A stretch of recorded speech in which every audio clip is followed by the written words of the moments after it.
আসসালামু আলাইকুম। লাইফস্টাইল শাহিনা চ্যানেলের পক্ষ থেকে সবাইকে স্বাগতম। যে যেখানে যেই অবস্থানে আছেন, আশা করি আল্লাহর রহমতে সবাই ভালো আছেন। আমরা হয়তো বা ভালো আছি, কিন্তু আমাদের বাংলাদেশের কিছু অঞ্চলের মানুষ কিন্তু একেবারেই ভালো নেই। বিশেষ করে ফেনী, নোয়াখালী, কুমিল্লা, চট্টগ্রাম সব বানবাসী মানুষের আহাজারি দেখার পরে আসলে এই হৃদয়টা একেবারে ভেঙে চুরে যাচ্ছে। এটা আমার 2 দিন আগের ভিডিও। প্রচুর বৃষ্টি হয়েছিল, আর যখন আমাদের বরিশালে প্রচুর বৃষ্টি হয় তখন দেখেন রাস্তাঘাট কিরকম ডুবে যায়। তো আমি বের হয়েছিলাম আর দেখলাম যে রাস্তাঘাট খুব পানিতে ভরে গেছে। তখন খুব খারাপ লাগছিল। আবার তখন মনে পড়ে গিয়েছে যে এইটুকু পানিতেই আমাদের এত খারাপ লাগে, তাহলে যারা বানবাসী মানুষগুলো আছে তাদের কেমন লাগে। আর এই জন্যই আমি এই ভিডিওটা আজকে আপলোড করেছি যে আমরা তো অধৈর্য হয়ে যাই অল্প বিপদে, অল্প পানিতেই দেখেন, কিন্তু যারা বন্যা কবলিত অবস্থায় আছে তাদের কি অবস্থা। আমাদের এই পানিতেই আমরা মনে করি ডুবে গেছে, ভালো লাগছে না, এত বৃষ্টির পানি কেন।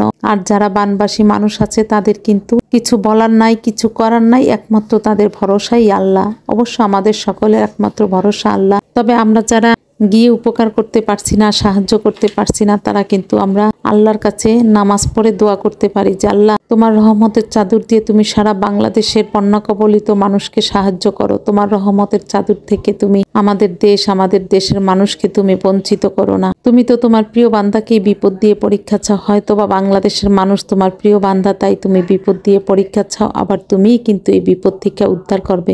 দেখেন একদিনের বৃষ্টির পানিতে পুরা রাস্তাঘাট সব ডুবে গেছে। মেইন রাস্তায়ও কিন্তু পানি, শুধু উঁচু যেইখানে রাস্তা সেইখানে কিন্তু পানি উঠে না। আর দেখেন সম্পূর্ণ রাস্তা কিন্তু একেবারে পানিতে ডুবে, এমনকি দোকানের মধ্যে পর্যন্ত পানি ডুবে গেছে।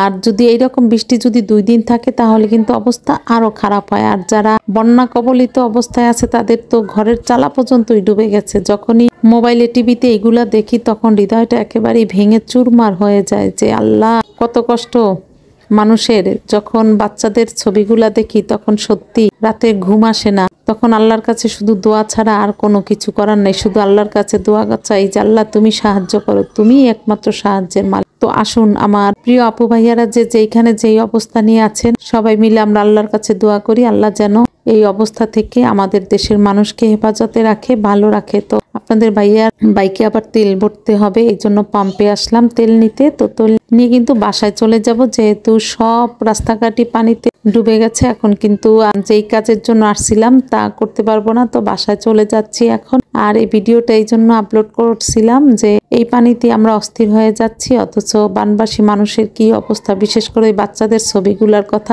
কিছুতেই ভুলতে পারছি না। তবে একটা কথা আমাদেরকে শিখিয়ে দিল আমাদের বন্ধু রাষ্ট্র ভারত, যে বন্ধু বিবেচনা করার ক্ষেত্রে অবশ্যই ভালো করে বন্ধু বিবেচনা করতে হবে। কারণ আমরা বাঙালিরা শিখে গেছি ভারতের মতো বন্ধু যেন আমাদের জীবনে না আসে। যে যেখানে অবস্থানে থেকে বন্ধু নির্বাচন করবেন কিনা আগেই চিন্তা করবেন সে ভারতের মতো বন্ধু কিনা। যদি ভারতের মতো বন্ধু হয়ে থাকে তাহলে আগেই তাকে ডিনাই করে দিবেন। কারণ এইরকম বন্ধুর দরকার নেই যে বন্ধুরা গভীর রাতে পানি ছেড়ে দিয়ে বন্ধুকে পানিতে ডুবিয়ে মারতে চায়। এইরকম বন্ধু থাকার চাইতে আমার মনে হয় বন্ধু না থাকাই অনেক ভালো। তো ভারতের মতো বন্ধু রাষ্ট্র থাকার চাইতে না থাকা আমার মনে হয় অনেক ভালো হবে। একটা ভালো জিনিস আমরা শিখেছি, বন্ধু নির্বাচনের ক্ষেত্রে ভারতের মতো বন্ধু আমরা বয়কট করব। আর এই যে দেখতেই পারছেন আমার বাসার সামনের রাস্তা কিন্তু এইরকম পানিতে ডুবে গেছে, পুরাটাই পানিতে ডুবে গেছে মাত্র একদিনের বৃষ্টিতে। আর এইরকম বৃষ্টি যদি 2 দিন হয় তাহলে তো বুঝতেই পারছেন কিরকম পানি হয়। তো আজকে শুধু এই জন্যই ভিডিওটা আপলোড করেছি যে দেখেন কোথায়ও কিন্তু মানুষ আমরা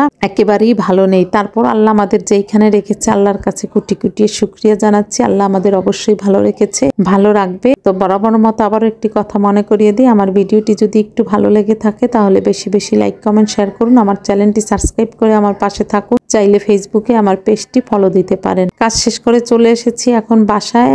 পুরা বোরকা ভিজে গেছে, তারপরও পানি দেখেছি আর বানবাসী মানুষের কথা খুব মনে পড়েছে। আসুন আমরা সবাই মিলে আল্লাহর কাছে দোয়া করি আল্লাহ আমাদের বিপদ থেকে সবাইকে হেফাজতে রাখুক, ভালো রাখুক। যে যেইখানে যেই অবস্থানে আছে সুস্থ থাকুক। বিশেষ করে যারা উদ্ধারকর্মী গেছে তারাও কিন্তু অনেক বিপদে পড়েছে, তাদেরও অনেক মর্মান্তিক ঘটনা কিন্তু আমরা শুনতে পারছি। তাদের জন্য দোয়া করি, আর ওইখানে যারা আছে তাদের জন্য দোয়া করি আল্লাহ যেন সবাইকে হেফাজতে রাখে। আসসালামু আলাইকুম, আল্লাহ হাফেজ।